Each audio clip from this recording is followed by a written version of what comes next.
خاجي بسم الله الرحمن الرحيم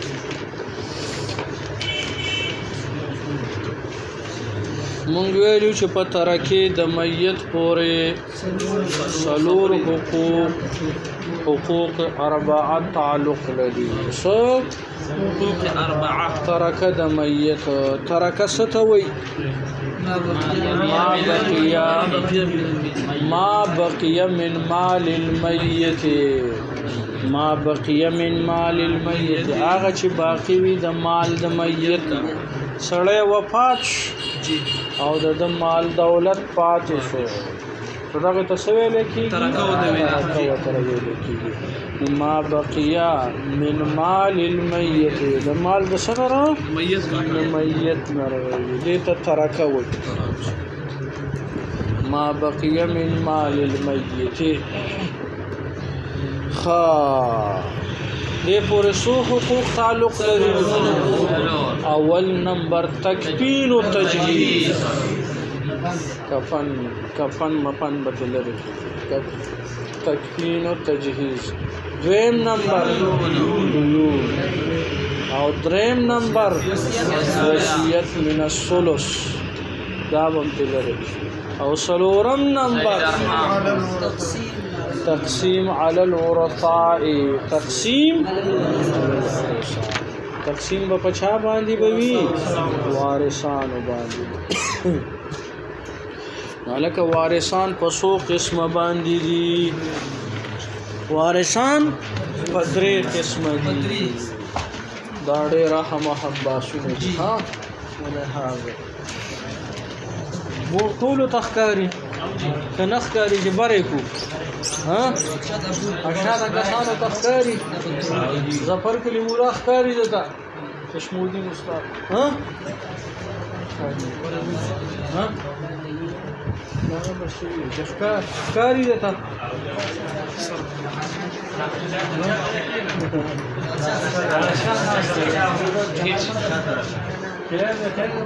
کله پاکي کله دی ورته الک وارثان پسو قسم درې قسمه باندې ورثه درې قسم باندې دي یو زویل فروز دي زویل فروز او دویم نمبر عصبات دویم نمبر سبی او دریم نمبر ارحام ذویل ارحام ذویل ارحام دریم نمبر سبی ذویل ارحام کن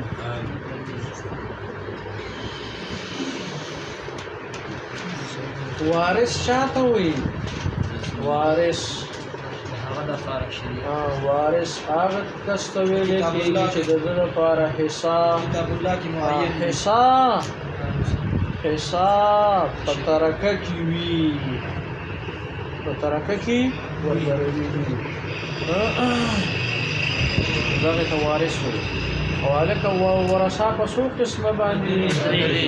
یو ذویل فروض عصبات ذویل ارحام هلکه ذویل فروض چاته وایي چې د دوی حصص معین وي په کتاب الله کې ذویل فروض چاته وایي حصص متعین وي په کتاب الله کې معین وي په کتاب الله کې چې د دوی حصص معین وی کتاب الله چې د دوی حصص معین وی کتاب الله کې هلکه حصص معین نسب ربع سدس نسب ربع سمن نسب نیمه ته وایي نسب ربع سلورم حصے ته وایي نسب ربع سمن اتم حصے ته وایي او هلکه ثلثان ثلث سدس دا هم یو ګوټ کې ولیکي ها نوع اوله نصف ربع ثمن دې ته نوعي اوله دا معین دي نصف کنه الکه سړی سکه 1 लाख روپۍ وي نو دې څه پیسې دي 50 دي او یا لکه یو سړي سره 80000 روپۍ دي نو ربع صدا څلورم حصہ 20000 او یا لکه یو سړي سره 80000 روپۍ دي ثمن اتم حصہ صدا 10000 ذهنم ټول څه معین ده کنه ده ها ذاکره تسوي نوعي اولا نصف ربع او نوعي ثاني ستوي نوعي ثاني ثلثان ثلث او سدس ثلثان 2/3 ساعت 2 ثلث کنا 2/3 ساعت 2 ثلث 2 درېمي سي 2 درېمي سي 2/3 فاهریه 6000 روپۍ دي سده کې ثلثان سره 6000 روپۍ 4000 الکه 6000 روپۍ دي نو دې کې اول ثلث معلوم ک پتی نه تقسیم کا دودی کنه او به ثلثان 4000 4/6 کا ثلثان دي 4/6 ذهنم پورا شي خبره اسانه بس 2/3 ته ثلثان او ثلث درېم حصہ 1/3 شپږ زرو کې ثلث سره ثلث 2000 درېم حصہ 2000 او یا لکه په سدس شپږم حصہ 1/6 شپږم حصہ سره 1000 اسحاق سدس ډیر دی کو ثلث ډیر دی چپ کې ښه ثلث ډیر دی ها خالي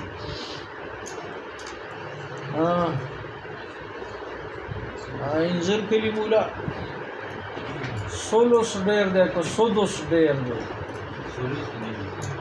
ثلث ډیر دی ها درې مې سره مخالف سره تیر شوی کار کې یو طالب خو تکړه طالب قابلو پیش په خبر مال ثلث ډیر دی که سدس وای سدس بیا الکانو په دغه وګورئ الکانو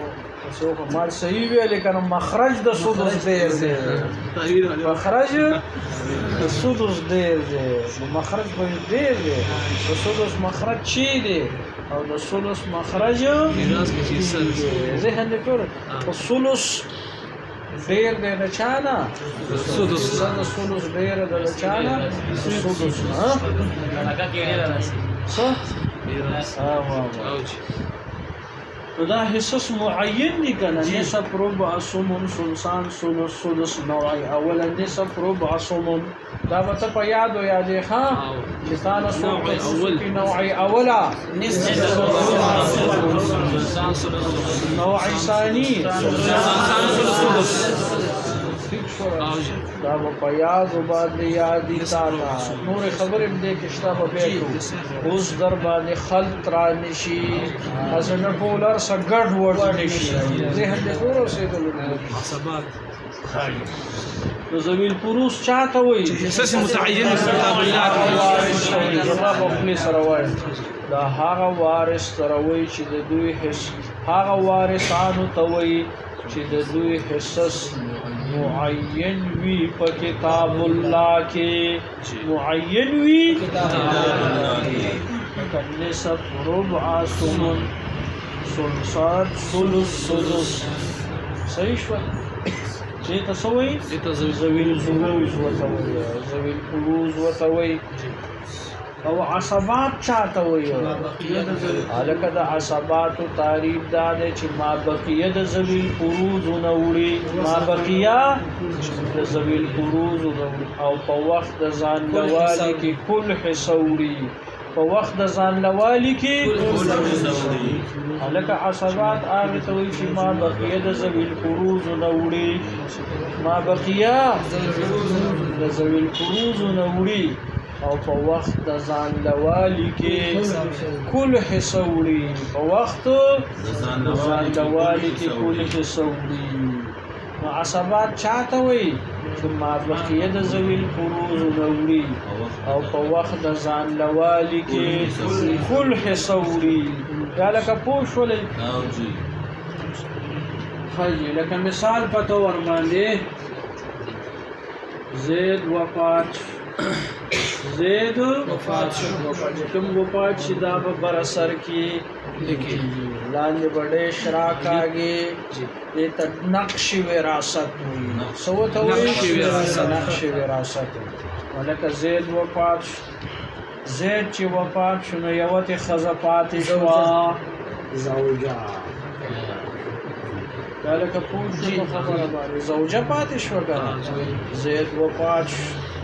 یو ته زوجه پاتې شو او صد و زامن وسه وترینا زامن وې زامن ٹھیک شو ها صد و زامن مالک زید وفات شو یو ترنا زوجه پاتې شو او وترنا زامن پاتې شو ٹھیک ده نو اوس سوچ وکړئ زوجې د پاره دوه حالتونه دي ربع او ثمن کله اولاد نوی ربع دا او چې اولاد وی ثمن نه اولاد وسشتا او جی الکه د چا اولاد نسبت پچا میت طبقه زید طبقه کدا اولاد د دې زوجې نوی او د بل زوجین یا مطلقه دا یا وفات شده دا ذهن د جور رسیدلو د نسبت پچاته کې بیت طبقه نسبت پچاته کې مالک دا و زامن دي خود چا دي بیا برابر خبره کې د دې زوجین وی او د بل زوجین وی چې هغه مخ کې مړه شوی دا او یا نعوذ بالله من ذلك مطلقه دا ذهن دې ټول رسېږي پېښول جی که د زید زامن نو او دا زوجې کون راغشتي وا او یو لز زامن وسره او بیا په نکاح د زید کې دا زوجه رااله خو د زید بچی نشته د زید نه بچی نشته نو بیا به زوجې سره اولاد به وي زید بچی نشته بیا به ترو ذهن دې پوره شي انکه خزم مړه شو نو د ښځې نو به بیا هغه میراث خپل بچي به نو لکه زید وفات شي یو ترېنه زوجه پاتې ده و زامن لکه د زوجې د پاره ثمن ده نو زوجه د ذوي الفروض نه ده که نه ځکه حصص معین دي په کتاب الله کې چې هغه ثمن دی چې اولاد ورسره وي د زوجې د پاره به ثمن وي په نقش وراثت کې به ذوي الفروض هغه سر ته اچي او عصبات با دې سر طرف اچي یا لکه پوه پېښولې ها نو زوجې د پاره ثمن دی او و زامن چې دي نو دا عصبه دي دا څه دي ځکه ما بقیه د ذوي الفروض نه راوړي په ثمن هغې یوړو باقي چې څومره پاتې شو دا ټول به بیا چاته ځي عصباتو ته به ځي و باقي پاتې شو دا ثمن او عصبه د عصبه او تعریف تا دا وکړو چې ما بقیه د ذوي الفروض او په وخت ځان لوالي کې ټول حصه دا لکه که چېرته دا زامن ځان لو ښځه مخکې مړه وه بیا به ټوله حصه د زامن او مور پلار ټول مخکې مړه دي که نه یا لکه پوه شولې دلته کې مسله کې چې صرف ثمن راغلی مسله به د 8 نه وي مسله به د چا نه 8 نه مسله هلکه مسله د 8 په 8 کې سمون سوي 1 بٹا 1 بٹا 8 او یا لکه باقي څو 7 بٹا 8 عصبوي 7 بٹا 8 دا بالعصب دا د عصبون 7 په 7 برابر برابر تقسیم 1 1 په ورس چې 8 لک روپۍ وي سور مسله به د 8 نه جوړه کی زوجي 1 लाख په پکې زوجي تزي 7 लाख په عصبه او دا باقي ولکه دا بدلي عصبات یا لکه پوه پښو زوجي یا زه مثال په تور باندې زمکه ده سونه زمکه ده تجربه تجربه ده یا ذات کدا لدا یا مثال په تور باندې څو خلق دې نه ماته کې 1500 تجربه ده هیڅ په خبره باندې ها دې نه بیریږي چې زیات شو رنګي زیات هیڅ په خبره باندې یا لکه پی شولې دي ها کی جوړه تخوالي څو 1500 زمکه دا دنیا شک دی لہذا چې 1500 لا ټولو کې ذهن ورته ته وانه وړي لہذا چې 1500 جریبه ده جی یا لکه په 1500 جریبه کې هغه 1500 جریبه نه باندې سي جوړه یوي سبب کې زوجي زوجي په وی سي پکې دا به څنګه کوم نو کالکولیټر براوالي او دا 500 جریب دا په 8 باندې تقسیم کې د 17 نراله نو دا د زوجیش باقي چې صفات شول نه دا بد دا لکه سوچ برابر دی ذهنم تورس ها ول باقي تکي ها با 60 جریب 5 او اشاریه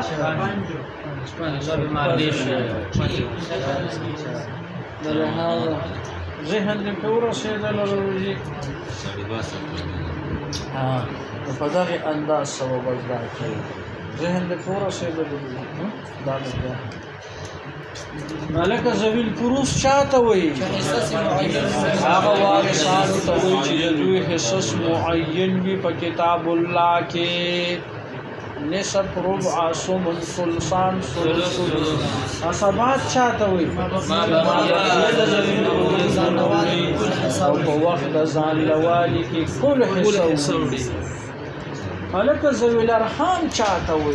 ذویل ارحام ډېر کم مسلې راځي ښه دلته به تقریبا یو 26 مسلې په